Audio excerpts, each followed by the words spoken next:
Patrick Fiori, chanteur français né à Marseille en 1969, s'est imposé dans la chanson populaire grâce à Notre-Dame de Paris, à ses albums à succès et à une présence durable dans la musique française. En 2008, il épouse Ariane Quatrefages. Des enfants naissent ensuite, une famille prend forme. À partir de ce moment-là, sa vie ne se limite plus à la scène. Elle inclut aussi un mariage, des enfants et les responsabilités qui accompagnent une famille. Mais plus tard, Patrick Fiori reconnaît qu'il éprouve une attirance pour les hommes. Alors une question se pose inévitablement. Que devient un mariage lorsque cette vérité apparaît, après les années de vie commune et après la naissance des enfants? Si l'on part de cette question, il faut revenir au point où tout commence réellement, le mariage. Lorsqu'un homme se marie, la décision ne concerne plus seulement deux personnes qui choisissent de vivre ensemble. Le mariage crée une structure, y fixe une direction. À partir de ce moment-là, la vie n'est plus pensée uniquement au présent, elle est projetée vers l'avenir. Stabilité, enfant, continuité. Dans le cas de Patrick Fiori, ce mariage arrive après plusieurs années de carrière et de visibilité publique. La voix qui a marqué Notre-Dame de Paris, les albums, les tournées, la présence régulière dans la chanson française. Tout cela construit l'image d'un artiste installé. Le mariage en 2008 vient renforcer cette image. Il donne l'impression que la vie privée suit la même logique de stabilité que la carrière. Mais le mariage n'est jamais seulement une image. Il introduit une réalité beaucoup plus concrète, la question des enfants. Dans une union entre un homme et une femme, la possibilité de naissance apparaît immédiatement comme une étape naturelle. Ce n'est plus une idée abstraite, c'est un temps biologique qui commence à compter. La naissance d'un enfant transforme alors profondément la situation. À partir de cet instant, le couple n'est plus simplement un lien sentimental. Il devient le point d'origine d'une nouvelle vie. Un enfant signifie des années de présence, d'attention, d'éducation. Cela signifie aussi que les décisions personnelles d'un adulte auront toujours des conséquences sur quelqu'un d'autre.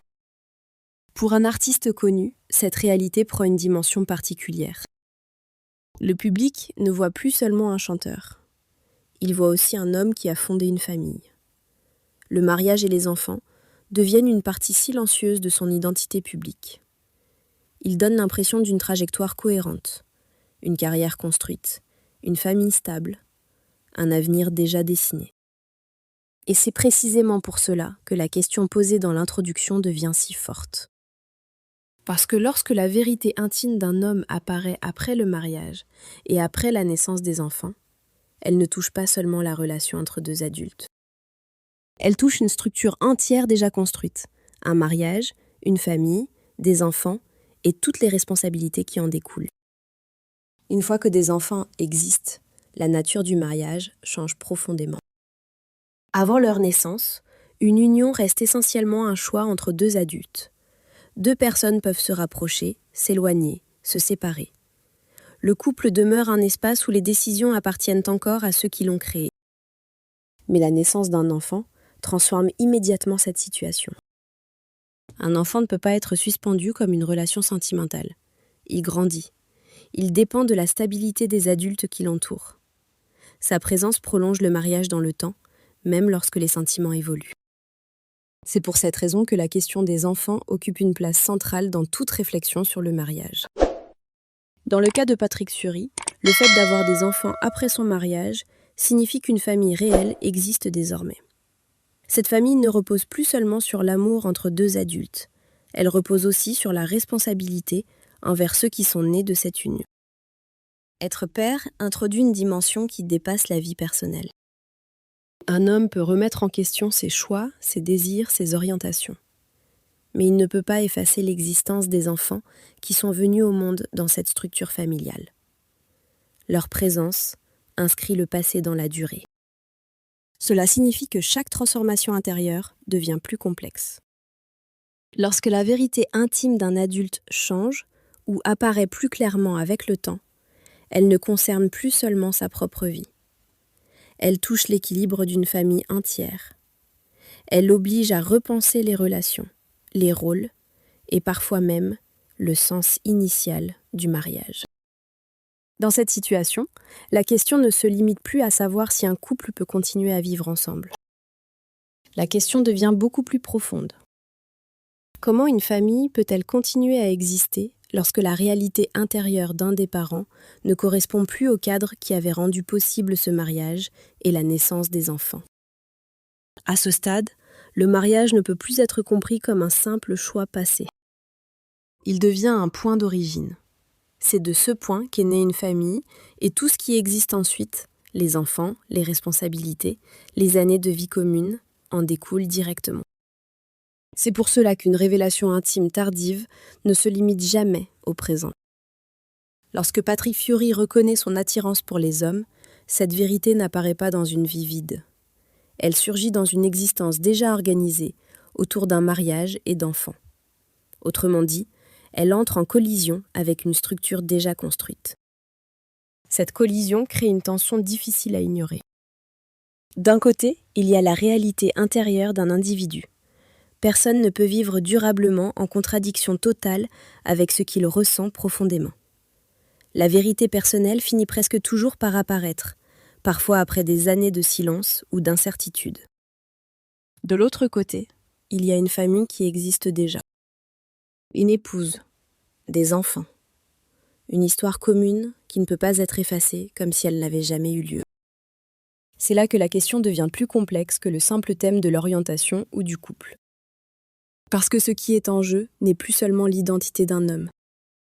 Ce qui est en jeu, c'est l'équilibre d'une famille née d'un mariage qui, au moment où il a été célébré, semblait correspondre à la réalité de ceux qui l'avaient choisi. Et lorsque cette réalité change, ou se révèle différente avec le temps, tout ce qui avait été construit autour d'elle se retrouve obligé de se redéfinir. Quand une telle vérité apparaît, la première conséquence concerne inévitablement le mariage lui-même. Un mariage repose toujours sur une certaine compréhension mutuelle. Deux personnes croient savoir avec qui elles construisent leur vie. Cette compréhension n'est jamais absolue, mais elle forme la base sur laquelle une famille commence à exister. Avec le temps, cette base peut être mise à l'épreuve. Dans le cas de Patrick Fiori, le mariage de 2008 avait ouvert une trajectoire très claire. Un couple reconnu, des enfants qui naissent et une vie familiale qui semble suivre un chemin stable. Pendant des années, cette structure a fonctionné, comme celle de nombreuses familles. Mais lorsqu'un homme admet que son désir peut aussi se tourner vers les hommes, cette révélation ne concerne pas seulement sa vie personnelle. Elle modifie la manière dont le mariage est compris. La question ne devient plus simplement celle de savoir si deux personnes continuent à s'aimer. Elle touche quelque chose de plus profond, la cohérence même du couple. Car un mariage entre un homme et une femme suppose implicitement que l'attirance fondamentale de chacun correspond à cette relation. Lorsque cette hypothèse se fissure, le sens du mariage est inévitablement interrogé. Cela ne signifie pas que tout ce qui a existé devient faux. Les années partagées restent réelles. Les enfants nés de cette union restent au centre de la famille. Les souvenirs, les décisions prises ensemble, les responsabilités assumées pendant ces années ne disparaissent pas. Mais la perspective change. Le mariage cesse d'être perçu comme une ligne droite allant naturellement vers l'avenir. Il apparaît plutôt comme une étape dans une histoire plus complexe, une période où certaines vérités n'étaient pas encore formulées ou pas encore comprises. À partir de là, la question n'est plus seulement de regarder le passé. Elle concerne surtout l'avenir. Comment une famille déjà formée peut-elle continuer à exister lorsque le cadre initial du mariage ne correspond plus entièrement à la réalité de l'un de ceux qui l'ont fondé? À partir de ce moment, la question centrale n'est plus seulement celle du mariage. Elle devient celle de la famille qui existe déjà. Lorsque des enfants sont nés, la fin d'un mariage ne signifie jamais la disparition de la famille. Les liens créés par la naissance ne peuvent pas être annulés. Un père reste un père, même lorsque la relation avec la mère change ou se termine. Cela signifie que la responsabilité continue. Les enfants ne disparaissent pas du paysage affectif et concret d'un homme. Ils grandissent, ils observent, ils cherchent à comprendre la structure dans laquelle ils vivent. La séparation des parents ou la transformation de leur relation n'efface pas cette réalité. Deux adultes restent liés par ce qu'ils ont fait naître.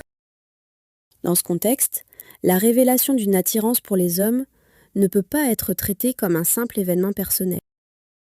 Elle s'inscrit dans une famille déjà formée. Pour Patrick Fiori, cela signifie que la vérité sur lui-même apparaît après la création d'un cadre familial très concret. Un mariage célébré, des enfants qui portent son nom, et des années durant lesquelles cette famille a fonctionné comme unité. Cette situation introduit une tension particulière. D'un côté, il y a la nécessité pour un individu de reconnaître ce qu'il est réellement. Vivre longtemps en contradiction avec sa propre vérité devient souvent impossible. L'identité finit par demander d'être nommée. De l'autre côté, il y a la continuité de la famille. Les enfants ne vivent pas dans une théorie. Ils vivent dans une réalité quotidienne, faite de présence, d'équilibre et de repères. Toute transformation dans la vie des parents modifie nécessairement cet équilibre. C'est pourquoi, dans une telle situation, la question ne peut pas être réduite à l'histoire personnelle d'un homme.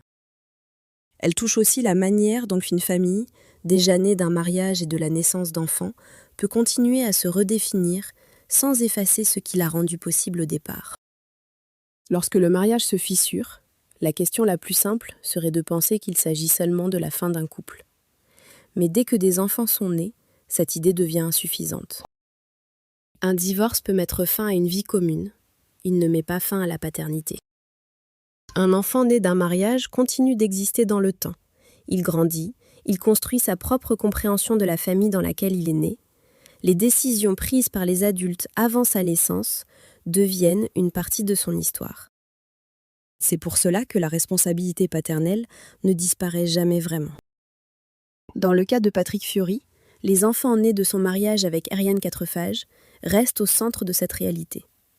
Leur existence rappelle que le mariage n'a pas seulement été une relation sentimentale. Il a été l'origine d'une famille concrète. À partir de là, toute transformation personnelle doit coexister avec cette responsabilité. Un homme peut reconnaître une vérité intime sur lui-même, modifier la manière dont il aime ou dont il se définit. Mais il ne peut pas effacer les conséquences des choix qui ont donné naissance à ses enfants. C'est ici que la situation devient profondément complexe. Car la reconnaissance d'une identité ou d'un désir personnel peut libérer un individu, tandis que la responsabilité envers les enfants exige stabilité, continuité et présence. Ces deux réalités ne s'annulent pas, elles doivent exister en même temps. Et cette coexistence oblige souvent à repenser la forme même de la famille, non plus comme un couple stable autour duquel tout s'organise, mais comme une structure plus fragile où la priorité reste la même, les enfants qui sont nés de ce mariage et qui continuent d'en porter l'histoire. À ce point de l'histoire, le mariage ne peut plus être regardé comme au moment où il a été célébré. En 2008, lorsqu'il épouse Ariane Quatrefages, Patrick Fiori entre dans une trajectoire claire. Un couple reconnu, des enfants qui naissent, une famille qui se construit au fil des années. Pendant longtemps, cette trajectoire correspond à ce que la société attend d'un homme marié. Mais avec le temps, une autre réalité apparaît. Lorsque Patrick Fiori reconnaît son attirance pour les hommes, cette vérité n'arrive pas dans un espace vide. Elle surgit dans une vie déjà remplie. Un mariage passé, des enfants, une histoire familiale qui ne peut pas être effacée. Cela oblige à regarder la famille autrement. Le mariage n'apparaît plus comme une ligne simple qui relie deux personnes pour toujours. Il apparaît comme un moment où une famille a commencé à exister. Les enfants restent le point central de cette réalité, même lorsque la relation entre les adultes change. Ainsi, ce qui semblait être une structure fixe devient une structure qui doit se transformer. La famille ne disparaît pas, mais elle cesse de correspondre au modèle qui l'avait fait naître. Le mariage de Patrick Fiori en 2008 a créé une famille réelle, une épouse, des enfants et des années de vie commune. Cette réalité ne peut pas être annulée. Mais lorsque l'homme qui a fondé cette famille reconnaît plus tard son attirance pour les hommes, une question apparaît inévitablement. Que reste-t-il du sens initial de ce mariage ? Les enfants continuent d'exister. La responsabilité paternelle continue, elle aussi. Ce qui change, ce n'est pas l'existence de la famille. C'est la manière dont elle doit désormais être comprise.